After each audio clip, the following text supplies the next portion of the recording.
All right, first and foremost, give all praise, honor, glory to Yahweh, Ba'ashem, Yahushua, Ba'ashem, Kadash, the blindness of the elders and apostles of the great millstone, who rule well and who is worthy to be counted for double honors.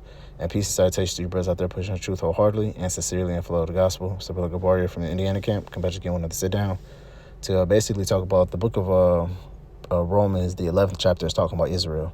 All right, so when we go into this book, when you go into this chapter, and you read about the olive branch, you read about all the engrafted in, because this is Christians' number one thing when they talk about, well, what about the engrafting? What about the filtering in? What about the adoption? All that's pertaining to Israelites who lost their customs, who lost their way of life, who basically lost how to be an Israelite and was living in heathenistic cultures and was learning their ways. That adoption, that engrafted in, pertains to them and them alone. It doesn't pertain to their wives. It does pertain to their children, though, if there be men.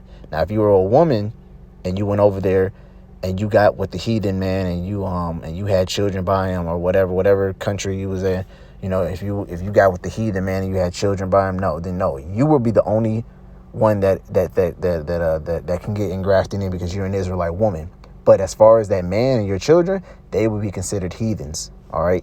And they would not be able to partake into the covenant and the promises that Yahweh Hashem Yahshua bestowed upon Israel, all right? So when you read certain scriptures, in the New Testament, when it talks about the Gentiles, it's if it's talking about the Gentiles, if it has any positive light, any light that seems like they have a chance of redemption or a chance of salvation, or adoption, it's most likely, I ain't gonna say it's most likely, it's 100% talking about an Israelite foreigner. All right.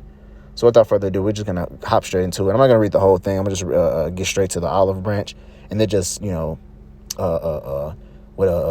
vocab calls it, cherry picking certain scriptures and just get into it. First and foremost, let's read the first verse of it. It says, this is Romans chapter 11, verse 1. It says, I say then, hath Yahweh cast away his people? God forbid, for I also am an Israelite of the seed of Abraham, of the tribe of Benjamin. See, so Paul's even going into it, he even asked, he said, hath Yahweh cast away his people? And God forbid, which means no. All right. So this proves right here that this whole entire chapter, everything that he's going to break down is going into the Israelites, man. And basically the ones that seem like they're